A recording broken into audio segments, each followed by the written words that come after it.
Sure. Well, getting back to what Fonz was saying, I remember my great uncle took me out in his 12-foot fishing boat with a 5 horsepower motor on it. That was a big boat in the late 60s, early 70s. So, I mean, the lake has changed dramatically as far as its boating since that point in time. Um, as I mentioned before, paddle sports are usually a periphery of a lake, and usually a early morning, later towards night, no wake zone activity, just because it can become unsafe with the size of the wakes that are out there, especially if you're in something like a canoe where you sit higher in the boat and your center of gravity is high. It'd be hard to keep a canoe upright. Sometimes on the weekends on the lake, kayaks a little bit more stable. As far as the shallows are concerned, as I mentioned before, you can see scarring on the bottom and changes in sediment levels. I think sometimes it takes until Wednesday for the lake to really get back to, I'd say, a baseline clarity level from the weekends. So there's a lot of activity taking place on the weekends. Yeah, thanks. Thanks so much. So we've covered the use, and I'm sure there's a lot more to say here. We have sort of 15 minutes left here in the scheduled time. There are some questions we've reached that come from the chat that I've tried to address here. And I want to, in speaking to the people either listening to the recording or who are still watching here now, the session that we're going to have next, date isn't scheduled, it will likely be in April, is going to go more into impacts and ecological impacts and water impacts and safety impacts, bringing in panelists where that is their specialty. At the same time, though, it's really at the heart of a lot of what many people are concerned with respect to this. And I want to, when we wrap up here this evening, there will be another Mentimeter where you can actually put some of those questions, and some of them we can talk about in the session, the circle dialogues next week. I want to give each of the panelists here an opportunity. We'll go kind of around the circle here to sort of what did you hear, if anything, this evening that gets you thinking about what we might be able to do either as individuals or collectively to balance the interests of the different uses going forward. There are a number of things talked about, and I just kind of want to use this as a chance to both summarize, but if there are things that you have not brought up or you wish that we would have had a chance to talk about that we can bring up in the circle dialogues coming forward. So we'll think about that for just a moment. And I want to mention to people again, if I don't get a chance here before the wrap up, that everyone who has registered online will receive a recording, and you'll also get the Zoom link for the circle dialogue sessions. That will be the small group discussions that will follow up on this next week. So let's go in the order that we started. So Hans, what did you hear tonight? What's going through your mind right now, or your heart? Well, I mean, what impressed on me was that there's a lot of people that have a lot of different interests and passions on how they want to use the lake, and I get that, and I think all of us do, and I think it's helpful for us to become aware of the other uses that we may not I don't sail, so it's great to hear Brian talk about sailing, and it's great to be aware of how we can share the lake, respect each other, and try and do what's best for the lake from an ecological standpoint and a recreational standpoint. So if that was the purpose of this meeting, I think it was very helpful from my standpoint. Mm-hmm. Yeah. All right. Say, Scott, what did you hear, and what do you wish either we would have talked about or needs to be talked about going forward? What I wish, Tim, is that you were here back when we were doing the well litigation. We might have avoided that whole snafu if we had someone who could act as an intermediary to, open a dialogue between the two different groups. So thank you for what you're doing with that. I thought Barry was very eloquent. It was very interesting hearing from the powerboarding point of view, which I have very little knowledge. I think it was very educational to hear that there's wake surfing and wakeboarding. I always thought they were one and the same thing. And I think he seems to be a very responsible user of his craft. I don't know if he's the exception to the rule. I hope most people be like that, but I have a suspicion that he's a pretty high end user as far as his abilities are concerned.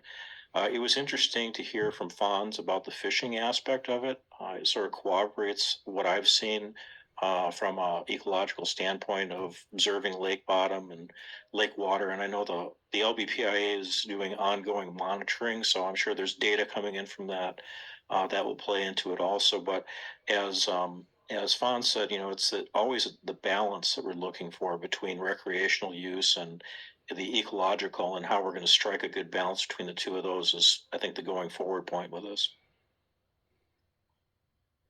Thanks so much. Brian, what's on your mind? Well, I was very glad to hear that while participating in our activities, we're also mindful about our impact on others. And how thoughtful people are in that regard, and what we share in common with each other about why we do what we do, and why it brings us such joy, but also what we're seeing with its impact on the lake itself and its future. I'm hopeful and optimistic that there are opportunities for education, improvement, and growth in terms of how people recreate. So I'm encouraged by a dialogue like this, which makes us all lake lovers and lake users rather than individual silos of sailors or wakeboaters or paddleboarders. I think we can recognize that many of us do a lot of those activities, and there are ways to think about doing them in that allow us to enjoy them, but are also mindful of others, as well as the health and the well-being and the future of the lake. Amen. Barry, I want to invite you as well to say what's on your mind, and begin by thanking you for being here this evening. So. Sure, Tim, and the rest of the panel participants very, very much enjoyed everybody's comments and the sharing of perspectives. Just so what we find is we have, I think, a lot of commonality.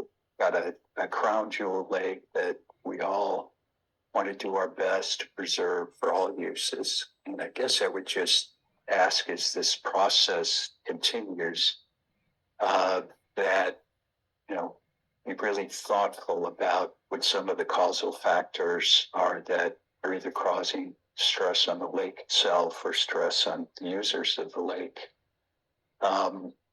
Because just taking something as simple as slalom skiing, it's a wake is not good for slalom skiing. And I will say, there's some times when we look at the lake and say we would just never ski on it because the boat traffic is so intense, and the wave action so high that it just wouldn't be fun. And these are all this is somewhat good problems to have. We have a great lake, and we have a very popular lake, and now we have even more popular power sports industries, which I don't know if that's really can be gauged as sort of a post-COVID thing, or whether it transcended that to years and years ago when the lake was already over-congested. I do appreciate your observation, Fonz, about the size of boats coming on the lake, because that is true in our case. The boat we have now is bigger than the boat we started with, in part because our family has gotten bigger, and we needed a bigger boat because they grew up and they now have significant others and such. In our kind of experience around the congestion on the lake for wake surfing, I would say it's it's not to the point where, like, as a wake surfer, we're out on Long Lake in situations that are undesirable for a wake surfer. That means you don't have so many boats going back and forth in the middle of the lake that it's sort of undesirable to surf. Which, surf, you want, you want proper spacing and a nice, hopefully wave-free lake wake. What may be happening too is that the extent of time that people are wake surfing during the course of the day is extended, which means more boats spread out over a longer wake surfing day. As I said, we're typically not out there for more than an hour and a half, but there's, I suppose, theoretically 10 hours that boats could be out there on a Saturday or Sunday wake surfing. So it's a very, very helpful conversations. Appreciate everybody's observations, and look forward to everybody's intentional, sort of thoughtful, sort of issue resolution. Thank you much. Thank you much. And I thank all four of you for your willingness to share your stories here, to share your interests, to talk about what your values are as far as using Lake Beulah. I'm going to wrap things up here a little bit, but first, Laura, if you could put on the upcoming sessions. So, as I mentioned at the beginning,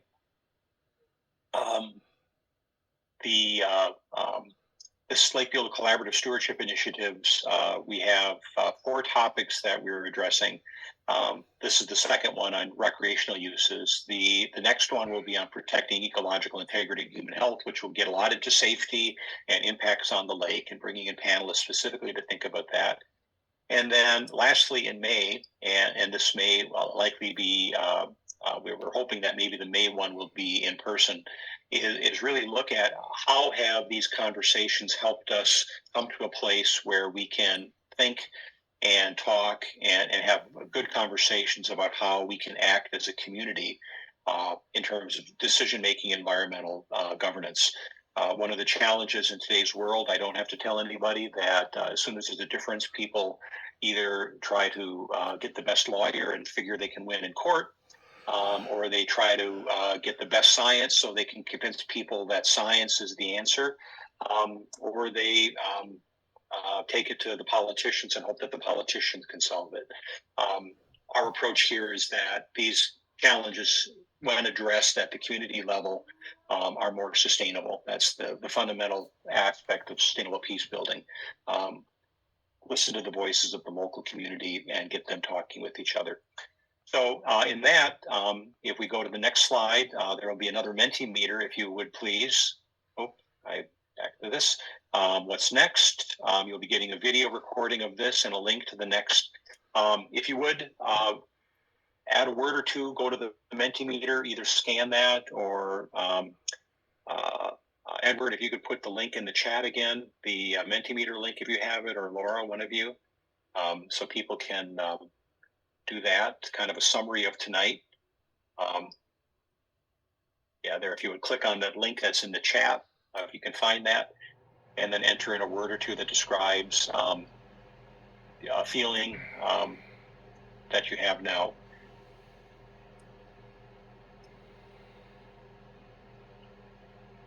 And while we're waiting for that, if you've entered in your interests there, we also have an opportunity for you on the next slide where you'll be able to add in ideas, thoughts, or questions that you have going forward. I also invite people, if you choose to do so, you're welcome on the invitation. There was an email to me. You're welcome to send me an email as well if you have thoughts about coming up, anything with the upcoming sessions. So I'm going to pause the recording now, and